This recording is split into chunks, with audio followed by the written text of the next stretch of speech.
నేను అడుగుతున్న ఈ గ్రామాలలో 8 ఏళ్ళు అయింది ఈయన కేసీఆర్ గారు ముఖ్యమంత్రి. ఒక్కరోజన్నా మీ ఊరికి వచ్చి మీ కష్టాలు ఏంటో కనుక్కున్నాడా? మీకు ఎవరికైనా డబుల్ బెడ్రూమ్ ఇల్లు ఇచ్చిండా?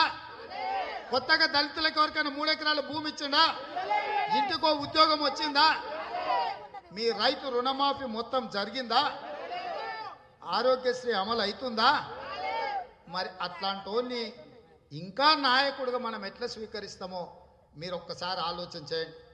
ఆ మధ్యలో అన్నాడు వరి కొనమంటే వరి కేంద్రం కొంటలేదు కాబట్టి నేను కూడా కొనను, ఒకవేళ వరేసుకుంటే మీరు ఉరేసుకున్నట్టు అని కేసీఆర్ చెప్పాడు. ఎవరు రైతులు వరి పండించొద్దని కేసీఆర్ సూచన చేసి నిజంగానే కొంతమంది రైతులు అమాయకంగా ముఖ్యమంత్రి చెప్పిండు కొనేటోళ్ళు లేరని వరి పండించలే. కానీ ఊరందరికీ వరి పండించొద్దని చెప్పి కేసీఆర్ ఆయన ఫామ్ హౌస్లో 150 ఎకరాలలో వరి పండించుకుంటుండో. నేను అడుగుతున్నా సన్యాసిని, నువ్వు 150 ఎకరాల వరి పండించుకున్నప్పుడు 150 ఎకరాలలో పండించిన పంటను ఎవడు కొంటుండు? మా పేద రైతులు ఇవాళ 40 లక్షల ఎకరాలలో వరి పండించిండ్రు. 80 లక్షల మెట్రిక్ క్వింటాళ్ళ వరి ధాన్యం ఉత్పత్తి అవుతుంది. కొనకపోతే నీ సంగతి చూస్తామని చెప్పి ఈరోజు గజ్వేల్ గడ్డ మీద నుంచి నేను మళ్ళీ చెప్తున్నా. రైతులకో నీతి, నీకో నీతా? రైతుల కడుపు కొట్టే హక్కు నీకు ఎవడిచ్చిండు?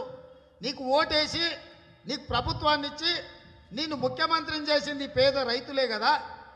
ఇవాళ ఈ పేద రైతుల కడుపు కొట్టి ఉరేసుకున్న వాళ్ళు ఉరేసుకోవాల్సిన అన్న పరిస్థితులు ఇవాళ కేసీఆర్ తీసుకొచ్చాడు. కాబట్టి ఇవాళ పేద రైతులు పండించిన వరి చివరి గింజ వరకు కొనకపోతే ఇదే కేసీఆర్ను గజ్వేల్ చౌరస్తలో ఉరేసే రోజు వస్తుంది.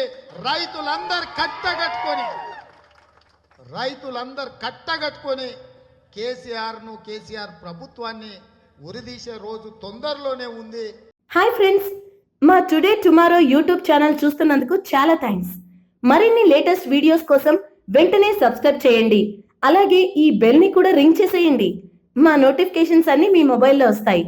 అలాగే మా వీడియోస్ మీకు నచ్చితే లైక్ చేయండి, షేర్ చేయండి, నచ్చకపోతే కామెంట్ చేయండి.